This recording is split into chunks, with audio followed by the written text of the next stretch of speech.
Good afternoon, everyone, and greetings from Brooklyn Law School, which is where I am, more or less, and certainly where I am in spirit.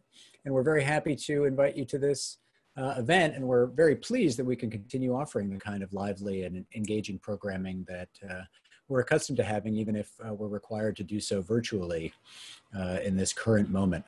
I want to thank all of you for joining. I want to particularly single out the members of the class of 2020 who are joining our alumni even as we speak, literally right now. This is their first alumni event, and they are emerging from our large, diverse, and impressive student body into our even larger and more impressive alumni network of more than 23,000 of you. Scattered all around geographically and doing all kinds of things professionally in private practice, public interest work, government, business, entrepreneurship. And we are very pleased to welcome the class of 2020 into the ranks of our alumni. And of course, our students and younger alumni have benefited greatly from that network in various ways, but I want to single out a couple of the ways in which our alumni network is very supportive professionally and financially.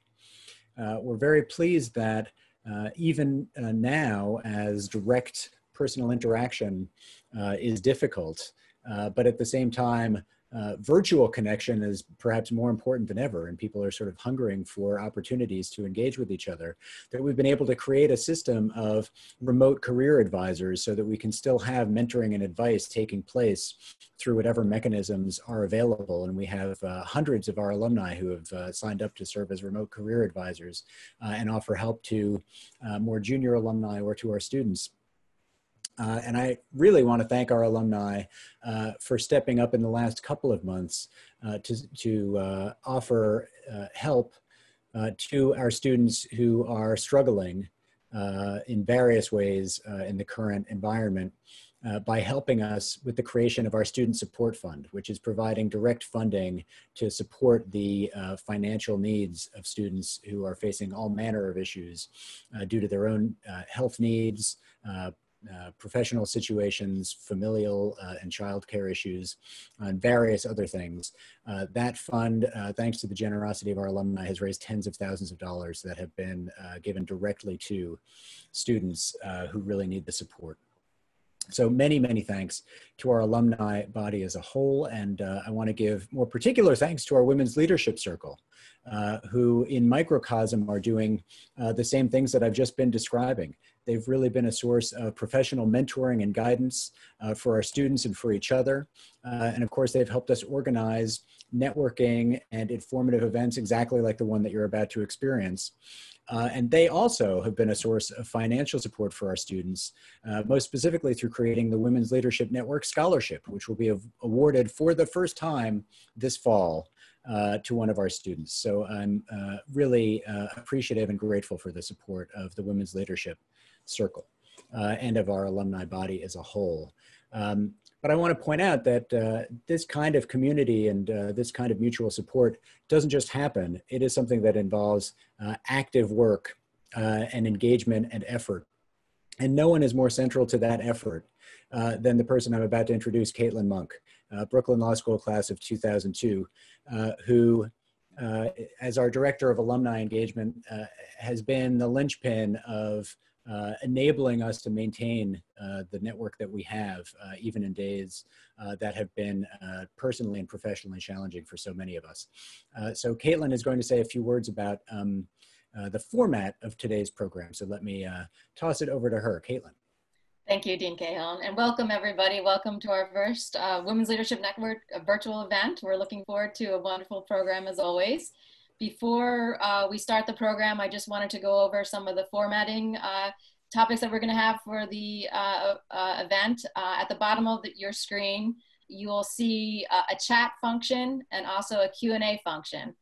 Both of these are going to be enabled and active throughout the program. The chat function is going to be reserved for general comments like small talk, and the Q&A function is going to be reserved for questions that you want to pose to our moderator and panelists.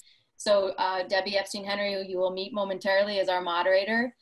She will be pausing throughout the program to read questions that are posed by the attendees. So please, if you have a question, don't hold it till the end. Please type in your question while you have it. Because, like I said, she will be reading them out loud as she moderates the program. And again, I'm looking forward to a wonderful program. Thank you very much, everybody, for participating. And I'm going to turn it back now to Dean Cahill. Thank you so much. Now to introduce our distinguished panelists. They are in alphabetical order: Andrew Fleming, class of 2016, who is Assistant Vice President in the Legal and Compliance Department at the Blackstone Group.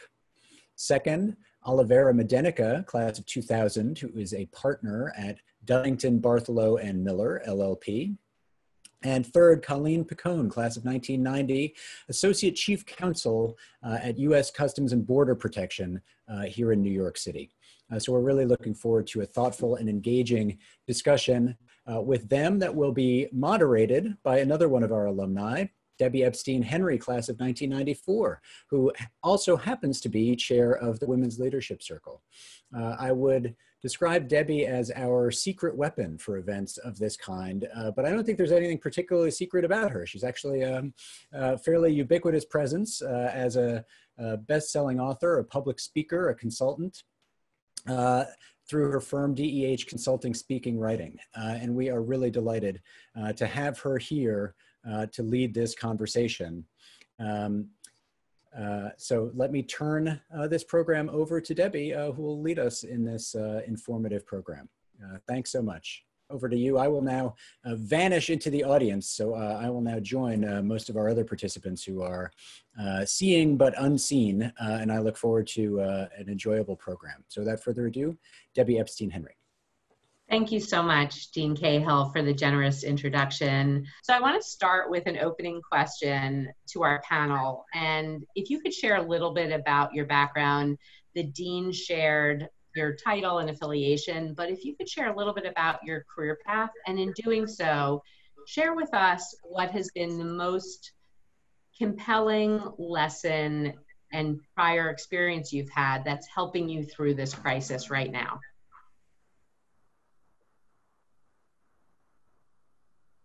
Colleen, did you want to start? Yes, thank you. Okay, thank you. So as I was saying, I cover the United States border from here in New York. I cover the Northeast United States. So for the new graduates, I came out just like you, and I just passed my 30-year anniversary last week. So it's been an exciting time. We've dealt with all kinds of crises, from H1N1, Ebola, 1993, World Trade Center bombing, 2001, terrorist attacks in DC and New York, and the thousands, hundreds of thousands of unaccompanied children who entered in recent years. So crisis after crisis after crisis. And it's very much become our business. So the one big takeaway that I can tell you I've taken from that experience is that everyone on this call, everybody in any workforce and in your homes, in your personal life, is a leader. And you have to embrace that role and take every leadership opportunity that you can. So on any given day, lead from where you are with what you have. And some days you may have very few resources. Right now we don't have office space. But you have to take that up as a new leadership challenge and do what you can on any given day.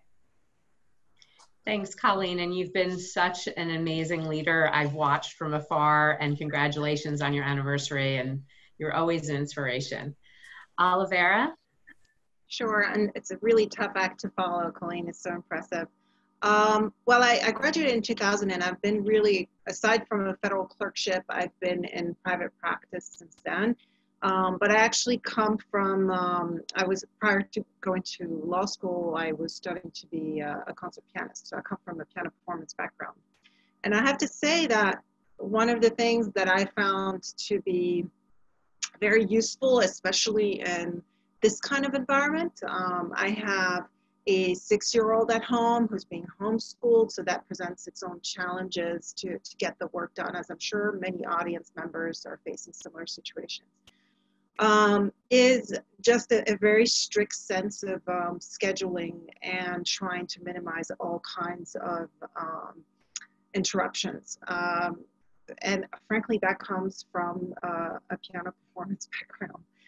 There's only so many hours in the day that you can practice piano. Usually it tops out at 6 or 7 hours. You physically can't handle it anymore. And those are the hours that you need to fit in your work. And it's really not unlike the situation right now. There's very limited time if you are a parent with a little one at home. You really have to fit in your work in that X amount of hours that you have, and it's not the schedule that you had before.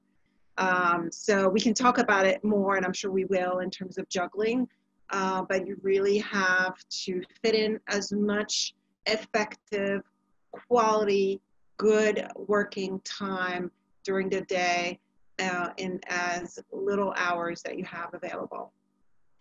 And what I love about your remarks, Olivera, at the start is that you're drawing from experience that's now helping you. And I think one of the real anxieties for so many people right now is there's so much uncertainty.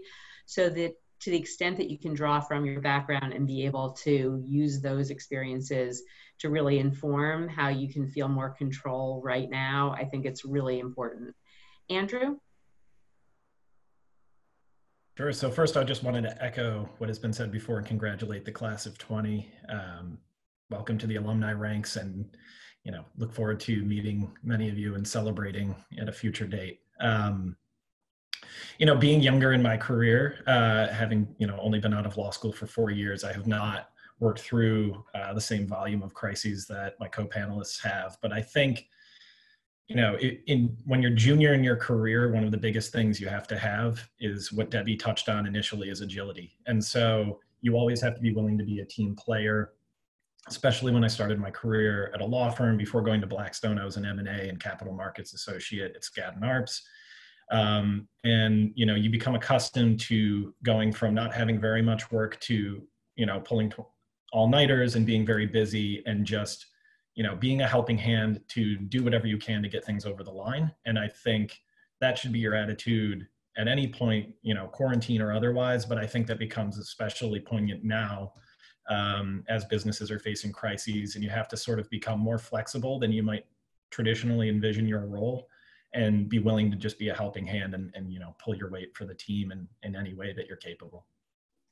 Absolutely. And I think one of the things that your remarks underscore is that the advice we're all going to provide today is stuff that you should otherwise be focused on. And I think the issue around remote work and the environment that we're in is just that it's that much more acute. And so the question is, how can we up our efforts and up our impact, given how strained and difficult the current circumstances are? So I want to go into the subject around communication and come back to you, Colleen. It's that much harder. A lot of people feel very invisible right now because they're customarily in a workplace where they're passing people in the hall and they're getting the benefit of those informal interactions. So what's your advice in a remote environment to be that effective communicator? What are some of the tricks that you've seen you and your colleagues use that you think are effective? You're on mute, so just unmute your line. Thank you. How many times have we said that since March?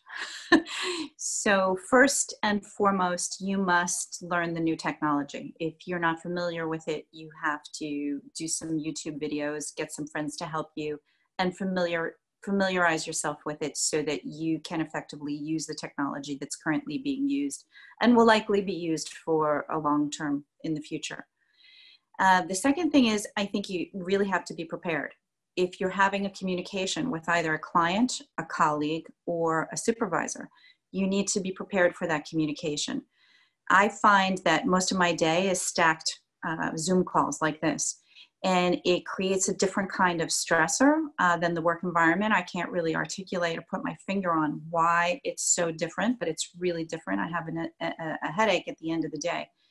But I find that people are disrespectful of often, if there's one fault I can find in these many, many communications, disrespectful of the time of the person they're communicating to.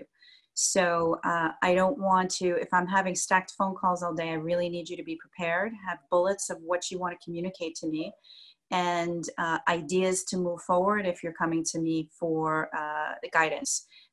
I want to hear what your ideas are. Before I even ask you, I want to hear what your ideas are. So preparation. And the final thing I would say on this point is you bring the weather to your communications. So if you are positive and optimistic and prepared, it really comes across.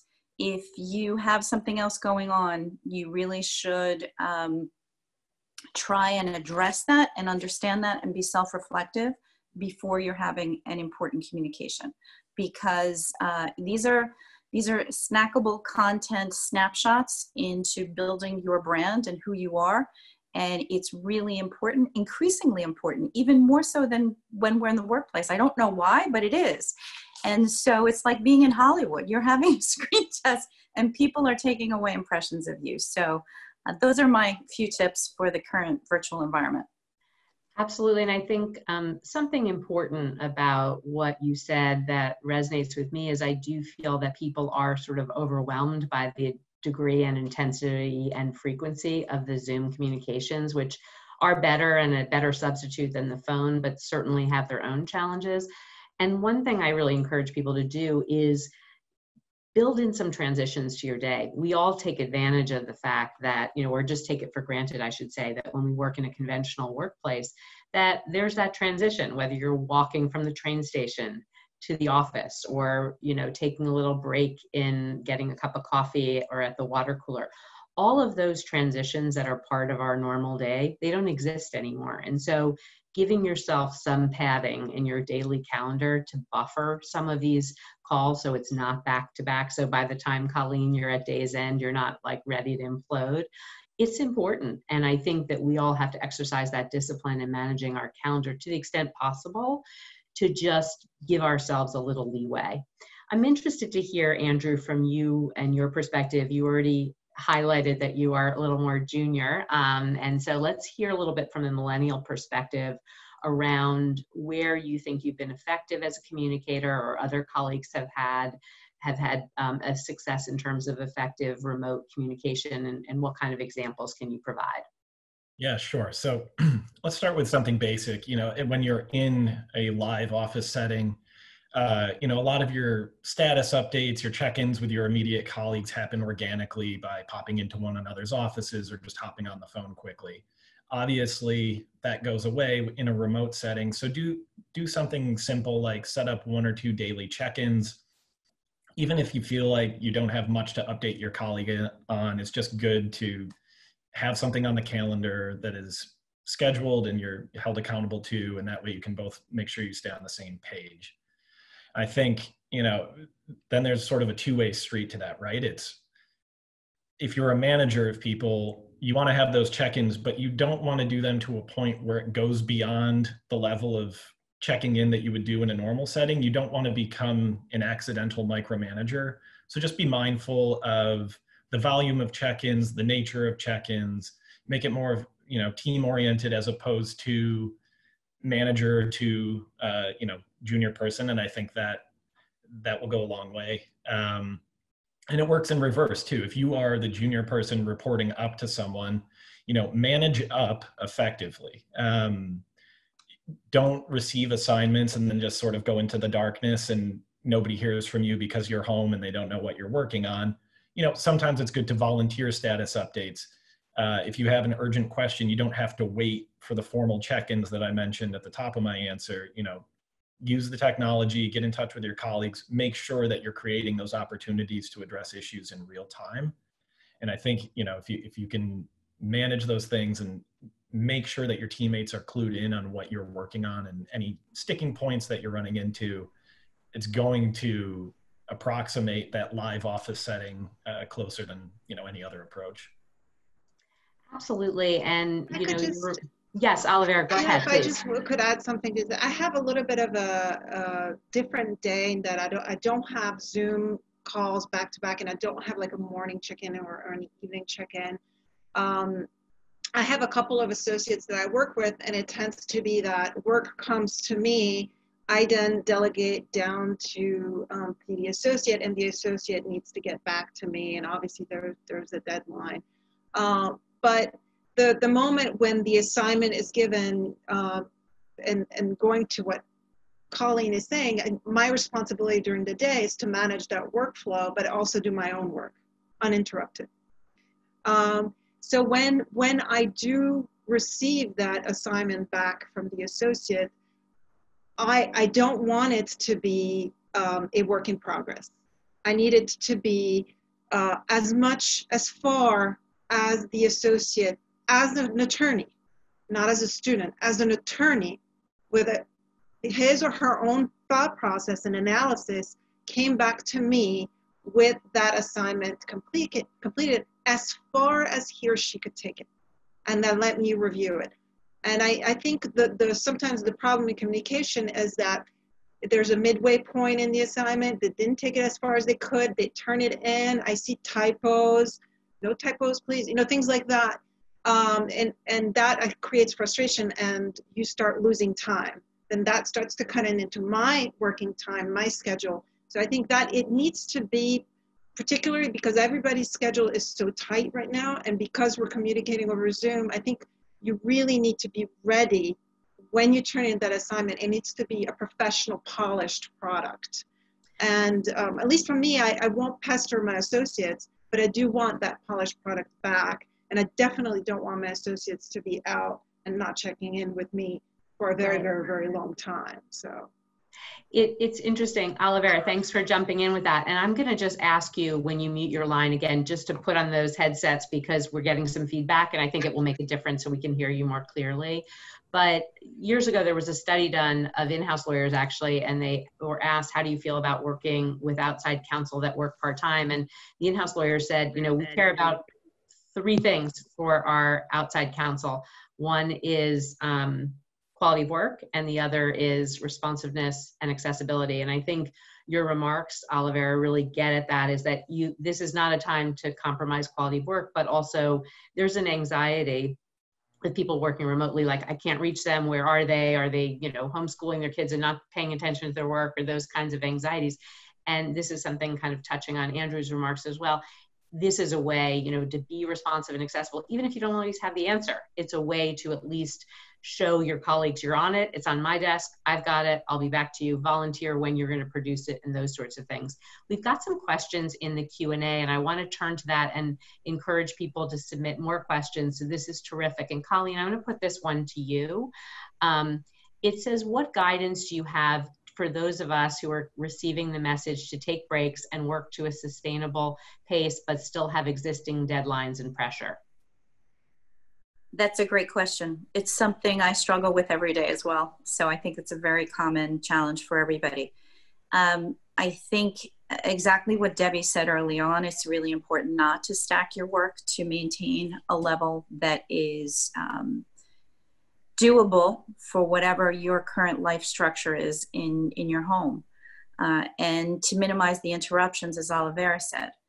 So one thing I think that's really important about that is to not feel guilt. I think guilt is a wasted emotion. And so if you're constantly feeling guilty and feeling pressure, did I do enough today? Am I showing my boss that I did enough today? Does my client know that I did enough today? Forget about the guilt. Just erase it from the equation to the extent that you can. I've had this discussion with my employees to try and give them a level of calmness to say, we'll all get through it. We can only do what we can do on any given day. But to balance that with what Olivera is saying is, I don't want to see your half-finished work product. And I see a lot of that. I see people trying to just stay in touch to let me know they're working on something and throwing at me something that's not completed yet or is not in fine form that's consistent with the brand of whatever legal outfit you're working with. And so it's a dance. It's a dance that we're all struggling with, that we all have to try and perfect. And what works for me is I'm an early bird. So I get up super early and I try and do my work when it's really quiet, my important focus work, sort of from 5 to 7 before my calls start, so that I can gather myself and leverage that time that I can get the most done in my quiet time. Terrific. And I want to, Olivera, thank you for the headset, and I'm going to come back to you. We've got a question from one of the audience members.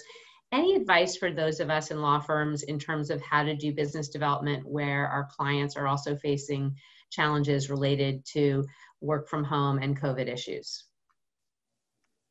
So you mean how to generate clients in this environment? It's really business development advice for law firm lawyers. From what my approach to something like this is, I think no matter what you do, and this really applies for associates, for networking, for business development, I think when you start reaching out to people, you have to bring something of value. So when you send out that email to everybody saying, oh, our office is open, which I've seen many of those emails, it's nice to know that you're open, but I'm not sure to what extent you're bringing something of value. Are you analyzing how the CARES Act, impacts the business? How can they get the funding for it?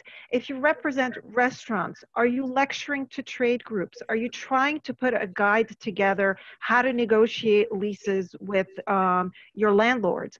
How to do forbearance agreements? If you're looking at intellectual property, are you advising your clients that certain deadlines have been extended? If you're handling litigation, are you telling people that an appellate division rule was extended or that all litigation deadlines have been suspended? You have to bring things of value. So when you're reaching out to the client, you're informing them. And with clients, are you telling them that maybe a case has been filed against them if you do hear about it? Even if you don't represent them in that case. I mean, there are things that you do in client development. In this context, you have to, in this particular context, you have to bring that value to them. And so I sense I tend to send newsletter and things like that, but I changed my newsletter in the sense, maybe before I would have said, oh, I lectured this place, or I did that. But now I need to change it a little bit because people don't want to know that I lectured somewhere. People are interested in getting something that they can use to help themselves. And so that, I think, is what it means to do client development during a pandemic. You have to think of others.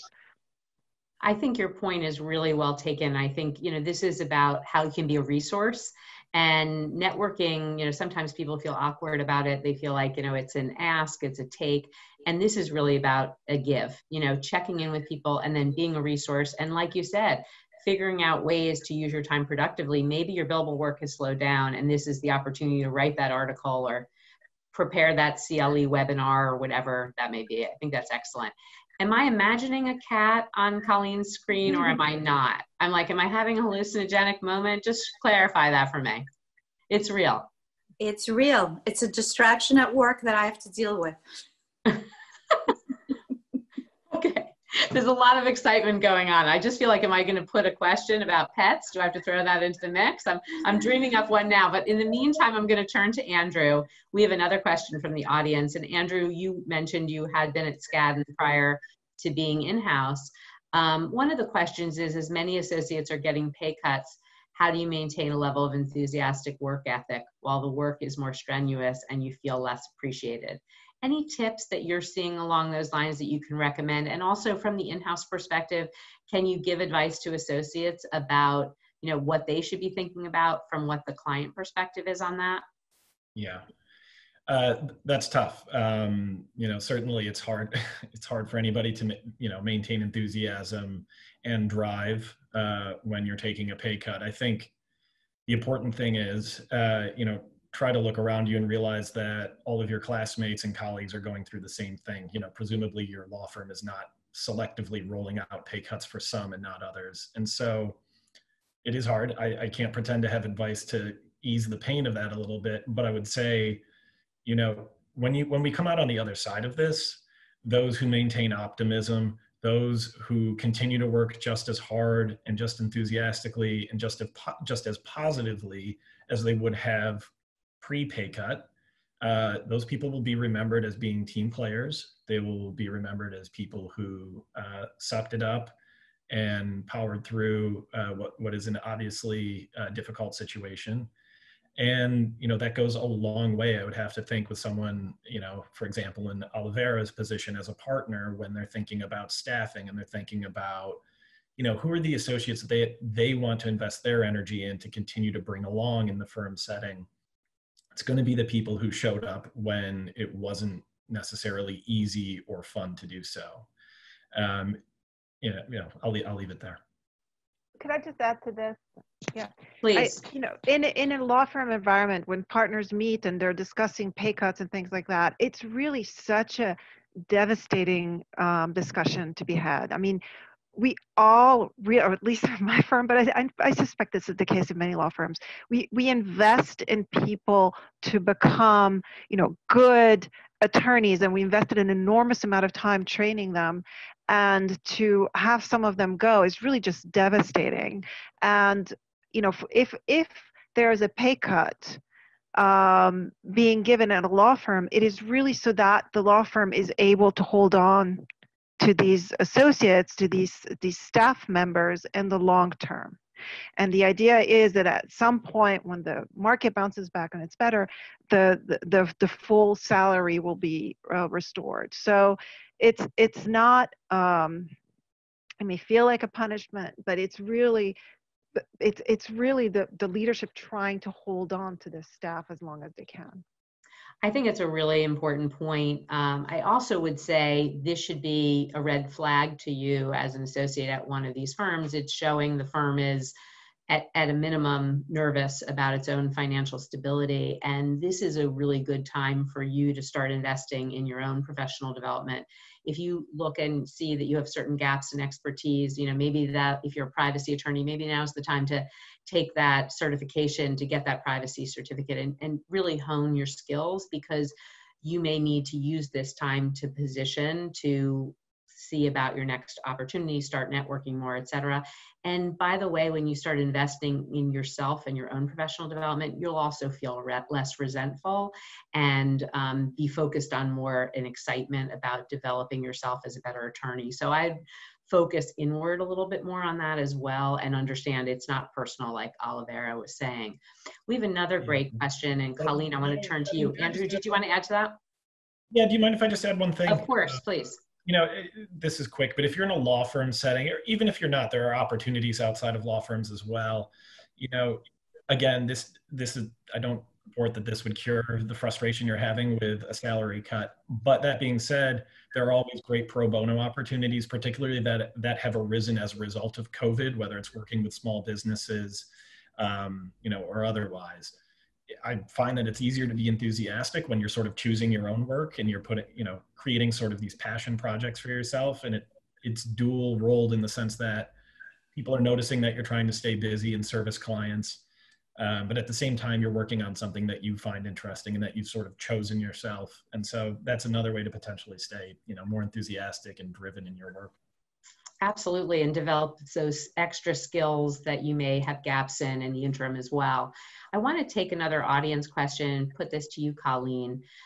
Do panelists have tips for recent graduates and laid off attorneys, how to connect, make an impression, keep up to date about issues, prepare to interview well, those sorts of things? Can you start on that?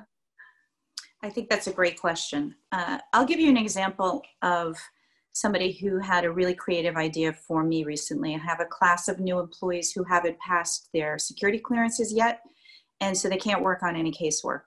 And so one of those people, some of those people have been asking me, what can I do? What can I do? What can I do? And one guy said, we have new paralegals. Would you mind if I start a training program for them so that I can keep busy and I can go over some basics of paralegals and bring to them some things from my prior experience where I think they can up their game? And that blew me away. He volunteered. He anticipated that I had a need I had to fill. He made himself useful, and he is leading from where he is. With the very little that he has, because he can't do the work of our legal office. So what I can say is I think this is an extremely unique environment. If you're laid off, if you're looking to network, there are several people on this call who have reached out to me and who I've reached out to in terms of networking since early March, since this has hit, with exactly those questions. And the fact that you're on this call, you are networking. And there are so many resources within this call. You can reach out to Caitlin and she can direct you to resources for people you may want to talk to for ideas, and just set up a Skype call with them or a FaceTime call and say, you know, I lost my job. Here's my resume. Do you have any ideas? Do you have any connections? Do you have any recommendations of what I can do? Also, these guest speaking snippets. I'm a big fan of friction learning. I actually voted against teleworking in my work environment because it's really important to understand the nature of our organization in order to give our legal advice. So what I have done to replace friction learning, which I mean like being with your client in the workplace or in your company if you're in-house, and learning the business of your company or your governmental organization or whatever you do, is I'm inviting in guest speakers. I'm inviting the client in to speak to us. To say, you know, how are you dealing with this challenge, and you know, give us some best tips from your experience. And I'm trying to recreate the actual friction learning and convert it to the virtual environment. It's very important for what we do. So I think if you have any kind of expertise from your past experience, you can offer snackable content and videos to various legal organizations. Just say, you know, can I offer your team a free 15-minute snackable on whatever? So there are many, many ways you can make yourself useful. And I think this is one of the best networking opportunities and organizations that you have available to you as a BLS family member. I think those are terrific ideas. And we've talked, Olivera, earlier about, you know, really bringing value internally to your clients. And Andrew talked about that as well. Colleen, you have, and you've talked about the external BLS community. Olivera, can we come back to you and hear a little bit about how you as a law firm lawyer can be a better resource to your clients right now? Maybe they're not calling on you to do as much billable work. How can you, not just in terms of business development efforts, but really how can you demonstrate your value to clients right now? Some of the things that I've done is when the CARES Act was first passed, is we worked on putting together this legal analysis of it, and we provided guidance as to how you can avail yourself of that funding, and what are the factors and what you need to do once you do get the funding. So I think things like that that are impacting your client, that very directly impacts their business, is what you can do to bring value to your client. If your client is something like a retail store, or it is you know, a restaurant, call them up, check in with them, see what's going on, what can you help them with. Just that human interaction is very helpful. Some other issues that have popped up in my practice is, you know, the bankruptcies. So some of my clients, for example, have substantial claims where, with a retailer, for example, and the retailer has entered a bankruptcy proceeding. What can you offer in terms of just educating your clients as to what they need to do to be able to recover, you know, many times pennies on the dollars, but at least it's something.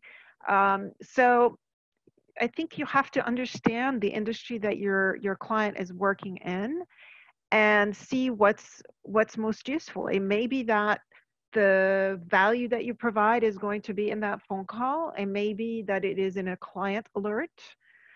It may be that your client is just not the type of person that's going to read 3 pages of a client alert. Sometimes you're going to have to distill that information. They're not going to want to read it. Maybe it is in a webinar. You just have to find a way to reach out to your client to provide information that is very useful to them. I can't tell you how many people have responded to me and were just like, thank you for sending that CARES Act update. Thank you so much. I'll follow up. So those kinds of things, it's time consuming, but we're really living in unprecedented times. I don't know how many times it's going to happen. We're going a global. Let's hope not anymore. Right. I mean, but the adult kids who are living with me again. I can't manage our food bill. My right. husband and I are overwhelmed. But it's really, I think we have to recognize, yes, this is an unprecedented time. This is not business as usual. Okay, how can I help? And what's important in your remarks, Olivera, is you talked about, you know, the clients have these different needs. And I think this notion of really tailoring your response and your outreach is really critical. You have to know your audience and have to know what is going to be most helpful to the different people within your organization and of course the clients. Andrew, I want to come to you about this notion of invisibility and really how do you increase your visibility in a virtual workplace. Are there certain strategies you've used or colleagues have used that you think is a really nice balance of being present, showing that you're engaged, but not kind of overwhelming people, like overdoing it? Sure. So I think we've touched on some of these things before. It's continuing to volunteer, continuing to make your presence known, and to the extent that you have capacity to take on work, do so. Those are the basics, and then beyond that, I would say there are some unique opportunities arising as a result of the quarantine, for attorneys of all levels, but at the junior level, I know a lot of law firms and in other institutions are commissioning, associate committees that give more junior members of the firm the opportunity to have a seat at the table, to stay informed on plans for potential reopenings, to the extent that it's available to you. I think that's a great way to get involved. Not only will that make you visible to people, more senior to you, but also you will become more of a resource to people at your own level, communicating information to them that you hear at the committee meetings, and also, bringing their input to the table when you're in those meetings. I think, it's even been touched on in the chat function here, but, always, whether it's quarantine or otherwise, don't be afraid to raise your hand, and offer to, contribute to white papers, client alerts, things like that.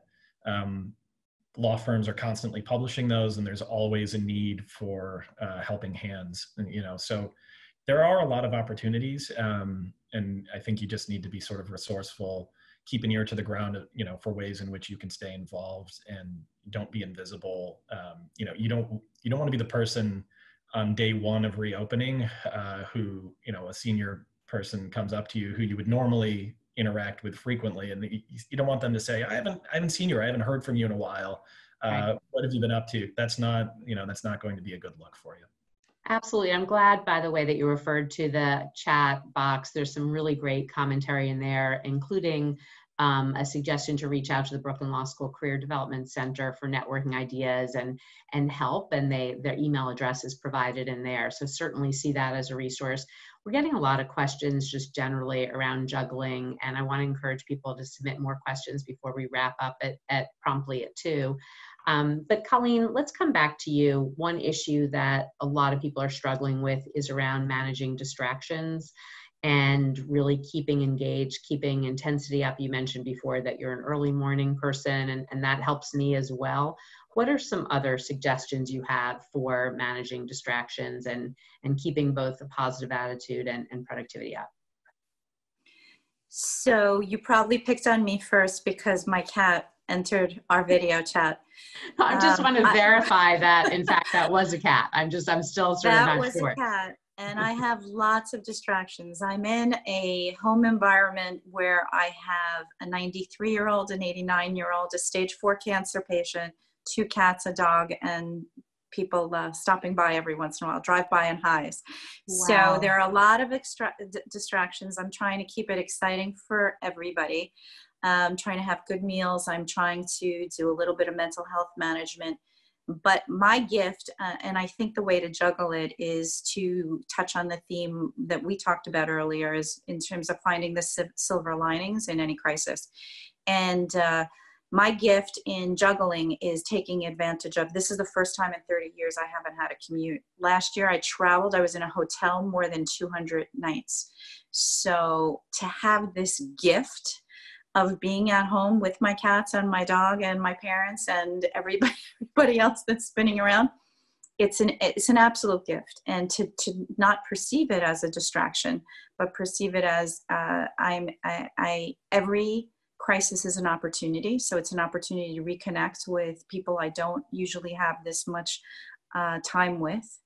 And I still have a lot of work to get done, but my job, thank God, is 24/7, 365. So if I can spend a little bit of the day doing for the people and the animals around me, I can make up for it at another time. And it does give me a little bit of the breaks that you're talking about, that you do need to break up your day to stay sane in this kind of environment. But I think another piece of it is just to manage the distraction. You saw my cat came in the picture. I didn't react to her. I just let her come in the picture. And we all know the mute button. I think Olivera handled very well. We had a technical issue. She had her headphones set. She's ready to just, transition to the headphones. She looks great in the headphones. They match her background. And just transition without making a big deal of the distractions that you have. Don't overthink them. Don't give them too much energy. Absolutely. And it's truly remarkable, the various things you manage and your many gifts. I've known you a long time. It's really impressive. Andrew, what about for you in terms of juggling and when you feel like you're underwater, what kind of strategies do you have to balance the various constraints that you're under? Sure. I mean, I think it sort of goes back to where we started at the top of the hour, which is, being an effective communicator. And so as a manager, it might be easy to just continue to assign work by forwarding emails without really having that live check-in that you would in a live office setting, to realize that you've delegated quite a bit to someone. And maybe it's a bit much, or maybe, you need to think about reallocating some of the assignments, whatever. And like I said before, it goes back to also managing up, right? If you feel that, you're just underwater, there are, tasteful ways to communicate that to the people who assign you work so that they can pitch in and help out, or find someone to help you as well. And that, I think, just gives credence to the importance of having regular check-ins, status updates.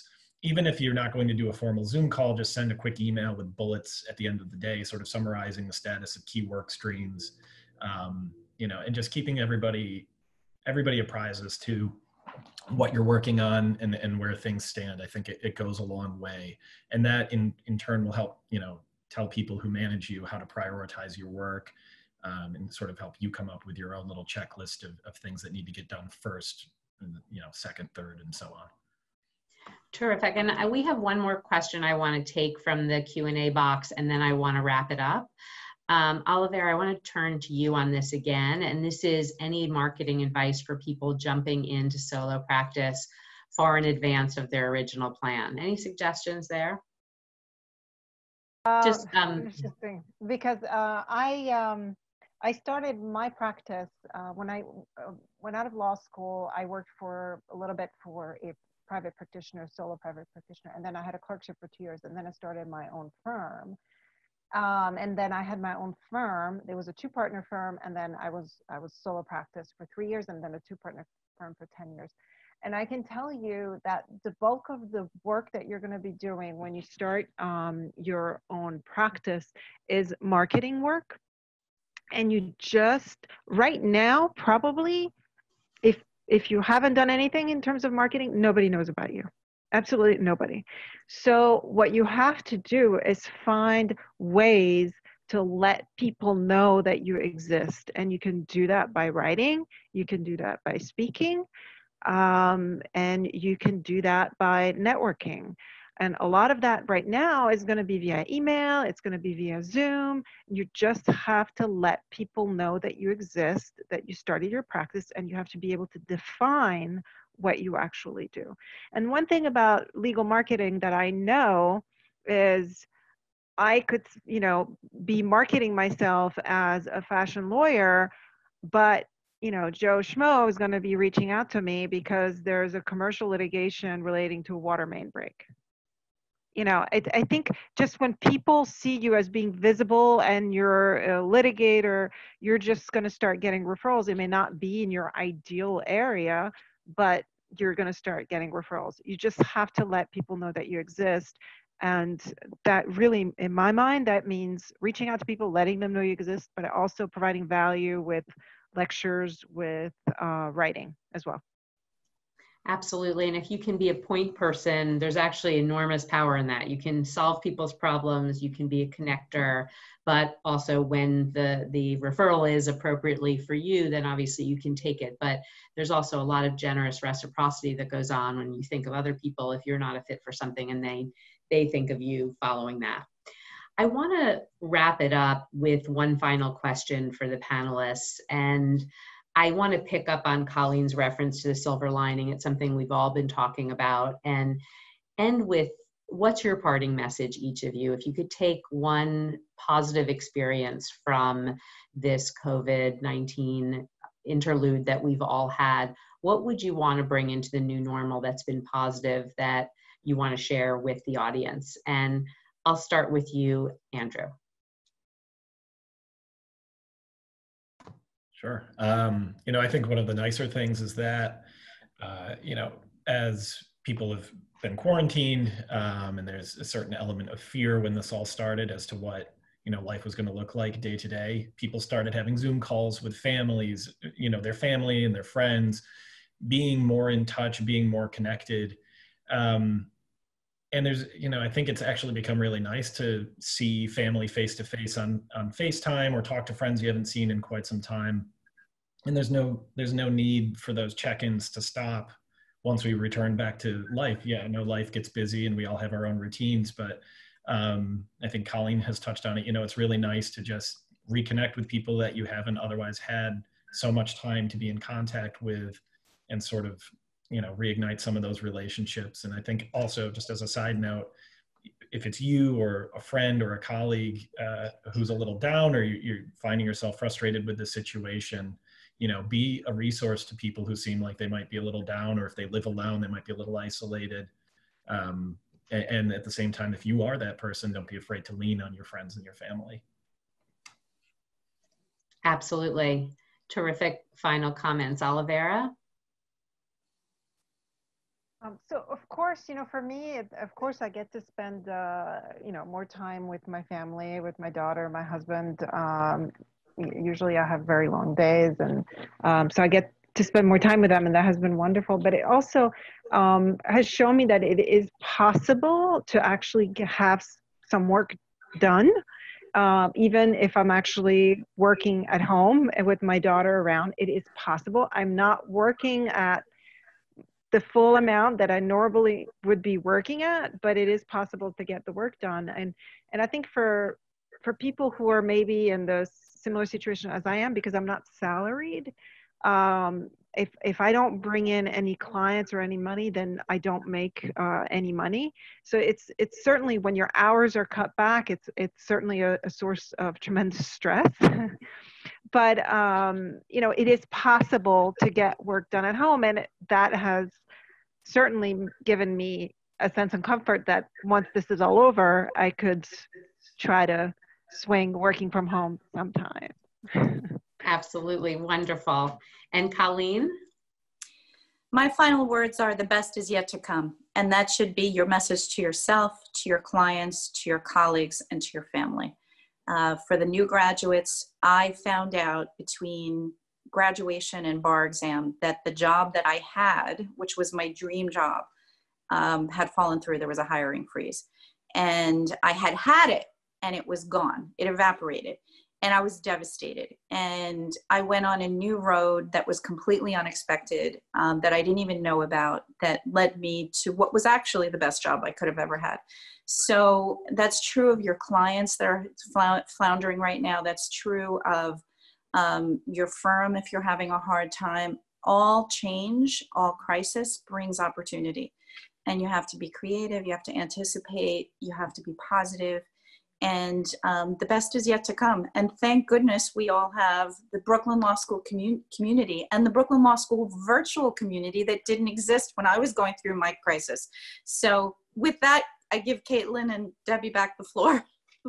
It's wonderful. And all of your remarks are incredibly inspiring. And what I'll add to it is, I think we all have to stay flexible. I mean, even just during the course of this 1 hour session, not only did I lose video connection and during the program I was moderating, we had rented a dumpster 2 weeks ago. And during the course of this this program, the dumpster was picking up, and the 2 tons of garbage that, you know, my husband and sons had put into the dumpster. So life is a little crazy right now. We have to actually keep our sense of humor as well as be flexible. These are a lot of unexpected things that are happening, and there are a lot of very real challenges that are really difficult for so many of us. And if we are fortunate to be in this community and to have hopefully our families and friends healthy and doing the best we can to have some gratitude for what we have and where we can help our community and the people who are struggling more than us, then I think we will be better off. So with that, I want to thank this amazing panel. So thank you to all of you. I want to thank Caitlin again, and Dean Cahill, and Brooklyn Law School. And I really want to do a big shout out to the Women's Leadership Network, and particularly the Women's Leadership Circle members, of which Colleen is a member, and Mika, who's been chattering on the chat box, and Nicole, and many others. It's an incredible community of people, and we're fortunate to have everyone. And I wish you all safety and health, as well as sanity. Thank you again.